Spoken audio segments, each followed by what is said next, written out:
You can now get 2 free audiobook downloads and a 30-day free trial at audible.bogosity.tv. Your choice from the world's largest selection of over 180,000 digital audiobooks and spoken word content for your iOS or Android device, Kindle, or MP3 player. Go to audible.bogosity.tv now.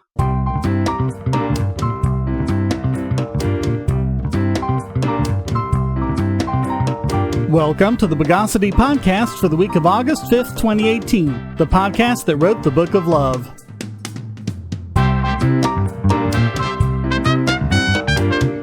This is your host, Shane Killian. Let's put a dog tag on the news of the bogus.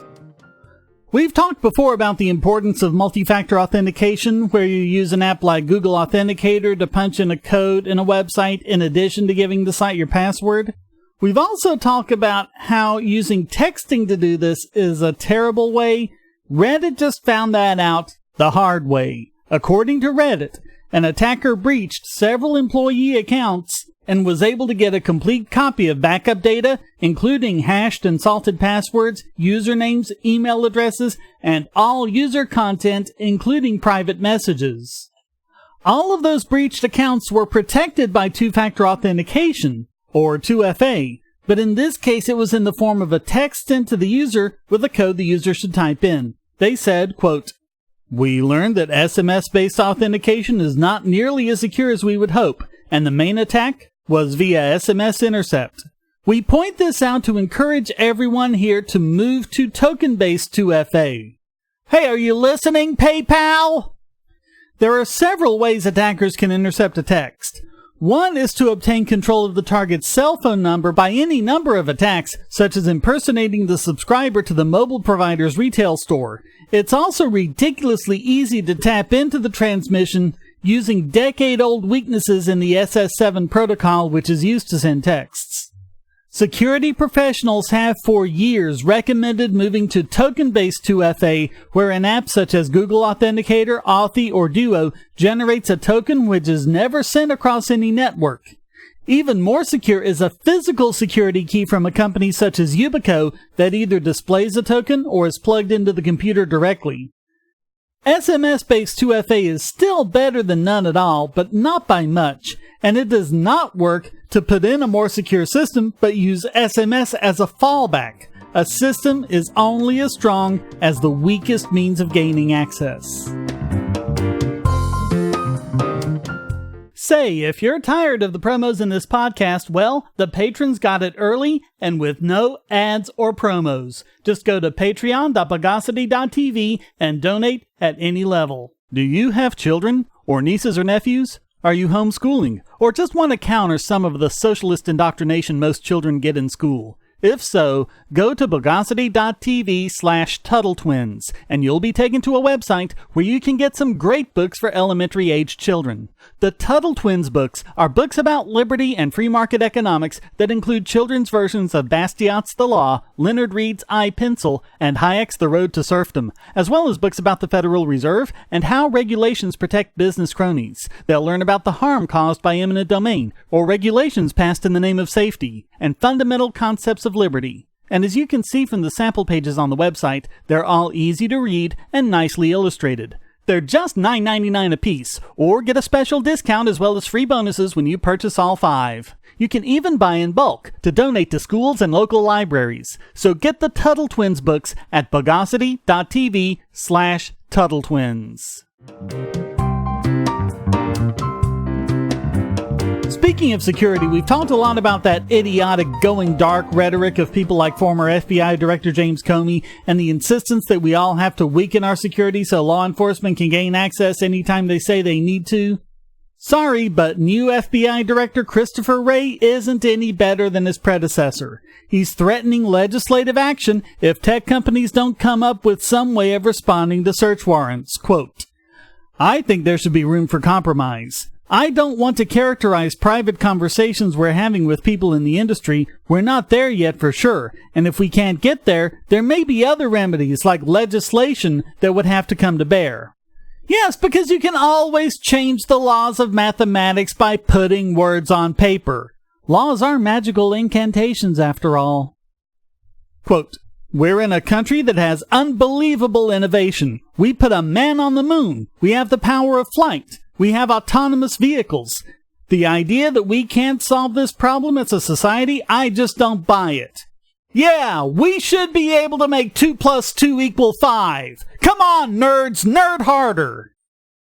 Bruce Schneier on his blog linked to a CSIS report saying that going dark is far from the most pressing issue. Quote, survey results indicate that accessing data from service providers, much of which is not encrypted, is the biggest problem that law enforcement currently faces in leveraging digital evidence.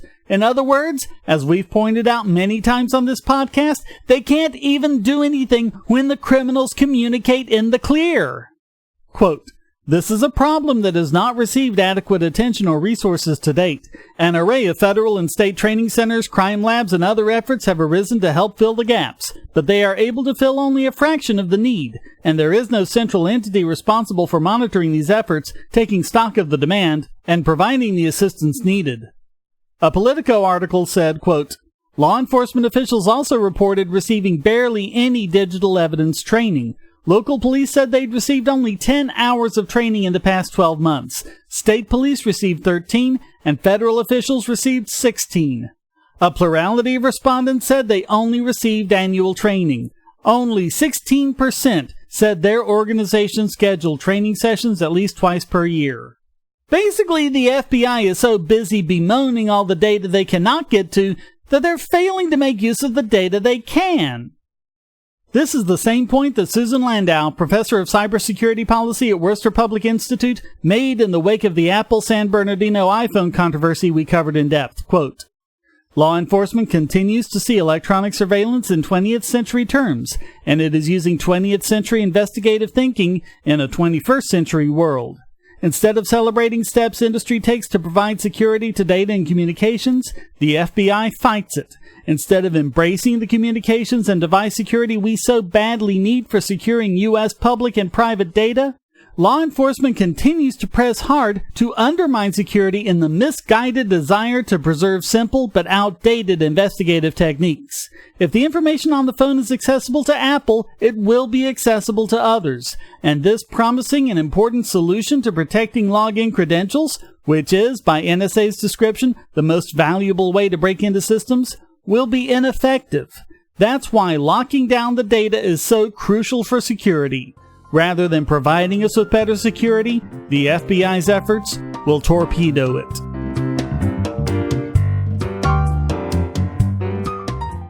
If you're on the Wi-Fi in a coffee shop or hotel, anyone on that network can get your traffic. Do you really trust all of those strangers? For that matter, do you really trust your ISP? A VPN can protect you from prying eyes, disguise your location, and even foil government censors. It's essential in this day and age, so go to vpn.bogosity.tv and you'll be taken to BoxPN. Starting at just $2.99 a month, you can get unlimited high-speed connections to VPN servers all over the world, and they don't log connections, so your privacy is assured. Traveling abroad, just VPN home, and don't worry about what those other governments are doing. Back at home, stop your ISP from traffic shaping and messing with the quality internet access you're paying good money for. You can connect from multiple machines at once, including your smartphone or tablet, and it supports all the secure standards, including OpenVPN and SSTP.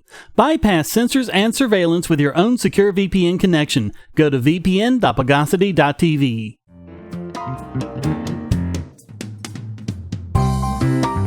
For years, netizens have had to deal with perfectly legal extortion rackets in the form of piracy accusations.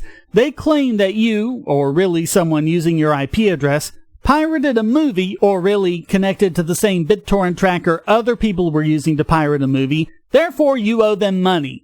This practice has often been called copyright trolling. The thing is, they're relying on you being intimidated and paying the fee. They are not relying on you fighting back. And so when they do, the copyright holders often drop the complaint. That is exactly what happened when Darren Brinkley was sued in a Utah federal court for allegedly sharing a copy of the movie Criminal.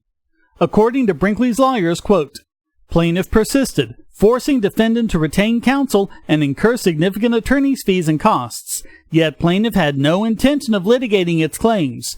Rather, these filings are shameless efforts to extort inflated settlements from infringers and non-infringers alike.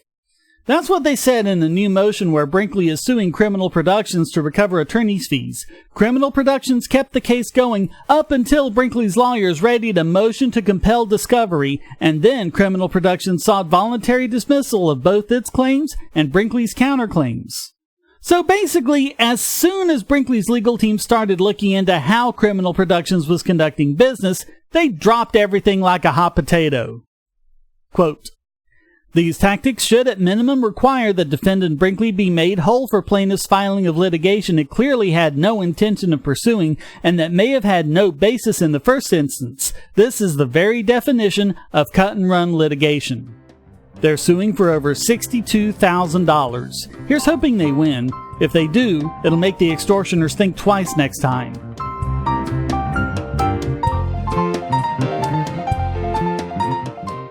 We live in a world where light bulbs connect to the internet, and recent attacks on them prove that your online security is under threat like never before. Not only your websites, but the internet-enabled devices you buy. And the biggest problem is weak passwords. That's why you need LastPass. LastPass allows you to randomly generate strong, unique passwords on the web and on your internet-enabled devices, all protected by one master password. LastPass sets up in minutes and gives you secure automatic logins throughout the web, synchronizing across all your browsers, all your computers, and even your mobile devices, at home, at work, or on the road. It even securely stores sensitive form data, including credit card numbers, backup sensitive documents, software licenses, Wi-Fi logins, and more. And with LastPass Premium, you can get these benefits on other applications, manage passwords for your entire family, and also get priority customer support. Sign up at password.bogosity.tv for a free month of LastPass Premium. Log in securely everywhere using the last password you'll ever have to remember. Go to password.bogosity.tv and get LastPass now. And now it's time to hold a mirror up to this week's biggest Bogon emitter. And this week it goes to the Broward County School Board, who released a report on the Parkland shooter to the Sun-Sentinel after a public records request lawsuit. The report was heavily redacted, or, well, it was supposed to be. The school board midged the whole thing up. Sun-Sentinel reporters Brittany Wallman and Paula McMahon discovered that a lot of text regarding Nicholas Cruz's years in the school system, what the district knew about him, and what mistakes they made with regards to discipline were right there in the report for them to review, so they wrote their story on that basis.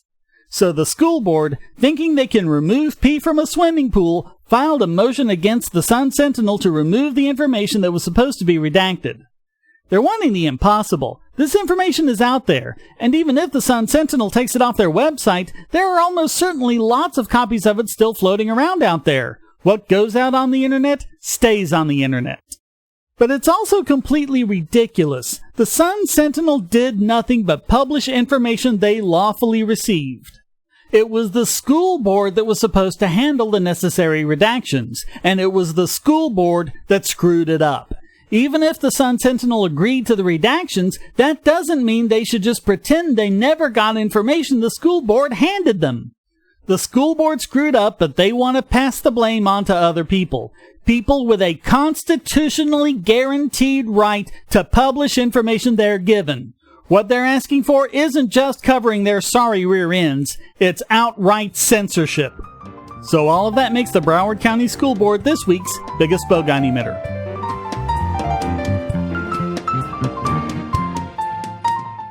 If you're going to shop online, use our special links to shop at Amazon. Clear your cookies and go to amazon.bogosity.tv, and you won't pay a penny more for your purchase. If you haven't used the mobile app in the last 12 months, or even at all, go to get5.bogosity.tv on your phone or tablet and get $5 off your order of $10 or more. Go to prime.bogosity.tv for a free 30-day trial of Amazon Prime and enjoy thousands of movies and TV episodes, borrowed Kindle books, and get unlimited 2-day shipping for free. And speaking of Kindle, go to kindle.bogosity.tv for a 30-day free trial to Kindle Unlimited. Read over 1 million books and listen to thousands of audiobooks on any device. you can go to music.bogosity.tv and get a free 30-day trial of Amazon Music Unlimited with access to Amazon's entire library of 10 million songs, ad-free and with unlimited skips, and even download to listen offline. All great ways to help this podcast simply by shopping at Amazon.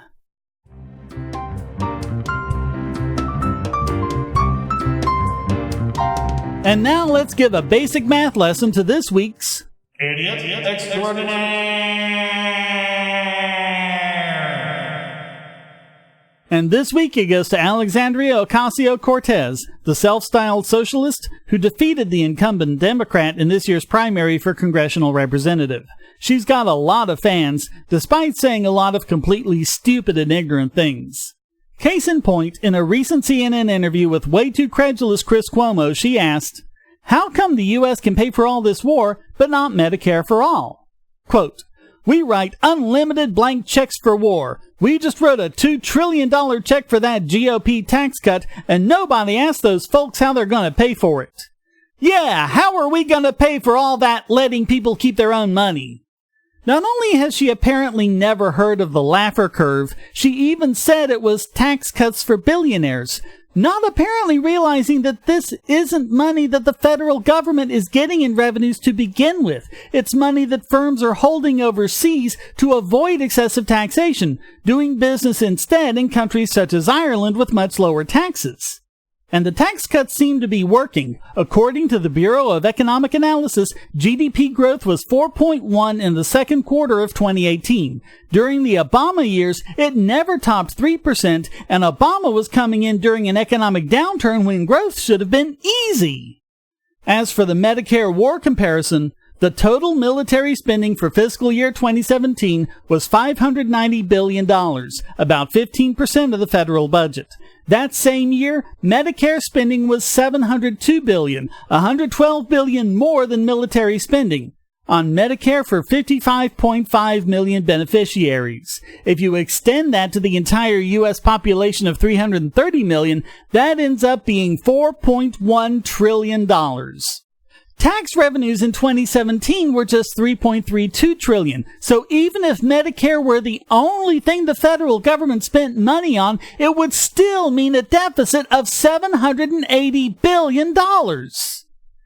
She hasn't even done a basic reality check here, and all of this is completely ignoring the increased costs that always come from this kind of entitlement program. And that's without getting into the issue of unfunded liabilities. She said, quote, "Every other development nation does this, but as we've covered repeatedly, they also have horrendous wait times and other forms of rationing while stifling almost all healthcare innovation." And yet, this woman got a lot of support from CNN's unthinking audience, as this HuffPo article shows. Earlier, she had told Trevor Noah, quote, "A lot of what we need to do is reprioritize what we want to accomplish as a nation. Really, what this is about is saying healthcare is important enough for us to put first. Education is important enough for us to put first." Moron, you can't put two things first. Quote, "And that is a decision that requires political and moral courage from both parts of the aisle. Period. But the fact is, there just isn't enough money even just for the Medicaid part. Period." So all of that makes Alexandria Ocasio-Cortez this week's Idiot Extraordinaire.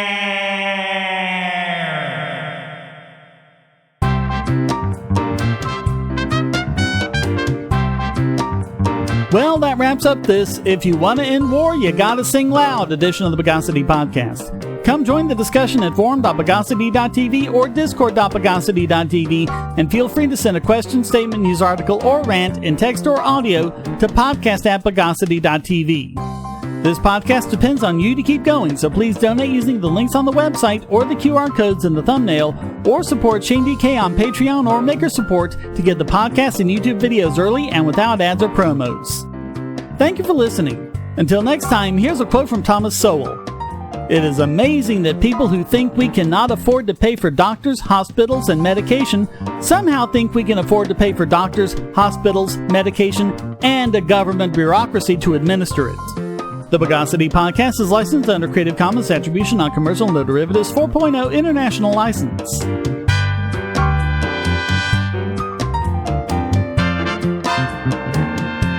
Bogosity.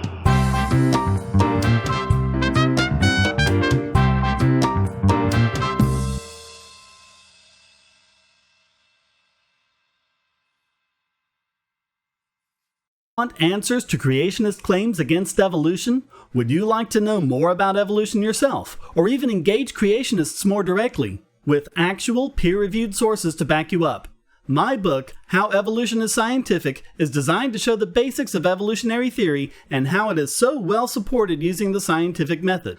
It's impeccably sourced, with references to the actual scientific material, and is arranged using the creationists' own criteria of what is scientific. Using their own arguments against them, see how evolution is scientific, but creationism is not, based on observations, accurate predictions, logic, and evidence. Get answers to common creationist claims, and even a primer on abiogenesis, the start of all life. It's all in my book, How Evolution is Scientific, available at Amazon and on Kindle, EPUB, and PDF as well. Get How Evolution is Scientific and never be taken in by creationists.